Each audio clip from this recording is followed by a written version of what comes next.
ಕನ್ನಡದ ಹಿರಿಯ ನಟಿ ಶ್ರುತಿ ಅವರು ತಮ್ಮ ಆ ದಿನಗಳನ್ನು ನೆನಪಿಸ್ಕೊಂಡಿದ್ದಾರೆ. ತಮ್ಮನ್ನ ಇಂಡಸ್ಟ್ರಿಗೆ ತಂದ ಅಣ್ಣವರಿಗೆ ಧನ್ಯವಾದ ಹೇಳಿದ್ದಾರೆ. ನಾಯಕಿ ಮಾಡಿರುವ ಶ್ರೀನಿವಾಸ ಮೂರ್ತಿ ಅವರಿಗೆ ಥ್ಯಾಂಕ್ಸ್ ಹೇಳಿದ್ದಾರೆ. ಶ್ರುತಿ ಅಂತ ಹೆಸರಿಟ್ಟ ದ್ವಾರಕೀಶ್ ಅವರಿಗೂ ಮನಸಾರೆ ಧನ್ಯವಾದ ಹೇಳಿದ್ದಾರೆ. ಸಿನಿಮಾ ರಂಗದಲ್ಲಿ ಇವರು ಅಲ್ಲಿಂದ ಇಲ್ಲಿಯವರೆಗೆ ಬರೋಬ್ಬರಿ 174 ಚಿತ್ರ ಮಾಡಿದ್ದಾರೆ.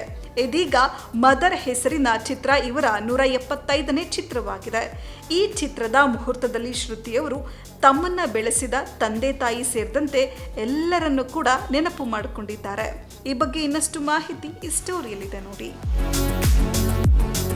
ಶ್ರುತಿ ಅವರ 175ನೇ ಚಿತ್ರ ವಿಶೇಷವಾಗಿದೆ.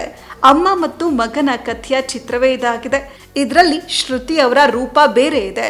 ರಗಡ್ ಫೀಲ್ ಕೂಡ ಈ ಪಾತ್ರಕ್ಕಿದೆ. ಬೆಂಗಳೂರಿನಲ್ಲಿ ಈ ಚಿತ್ರದ ಮುಹೂರ್ತ ಆಗಿದೆ.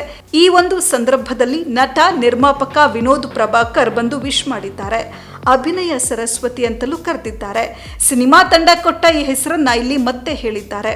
ಶ್ರುತಿ ಅವರು ರಾಜ್ಕುಮಾರ್ ಬ್ಯಾನರ್ನ ಚಿತ್ರದ ಮೂಲಕವೇ ಕನ್ನಡಕ್ಕೆ ಬಂದರು. ಹಾಗಾಗಿ ಶ್ರುತಿ ಅವರು ಅಣ್ಣವರಿಗೆ ಧನ್ಯವಾದ ಹೇಳಿದ್ರು. ಇದಾದ ಮೇಲೆ ತಮ್ಮನ್ನ ಹೀರೋಯಿನ್ ಮಾಡಿದ ಹಿರಿಯ ನಟ ಶ್ರೀನಿವಾಸ ಮೂರ್ತಿ ಅವರಿಗೂ ಥ್ಯಾಂಕ್ಸ್ ಹೇಳಿದ್ರು. ನಂಬಿದ್ರೆ ನಂಬಿ ಬಿಟ್ರೆ ಬಿಡಿ ಎನ್ನುವ ಚಿತ್ರದ ಮೂಲಕವೇ ಶ್ರುತಿ ಅವರು ನಾಯಕಿಯಾಗಿದ್ರು. ನಟ, ನಿರ್ದೇಶಕ, ನಿರ್ಮಾಪಕ ದ್ವಾರಕೀಶ್ ಅವರನ್ನ ಶ್ರುತಿ ಅವರು ನೆನಪಿಸ್ಕೊಂಡ್ರು.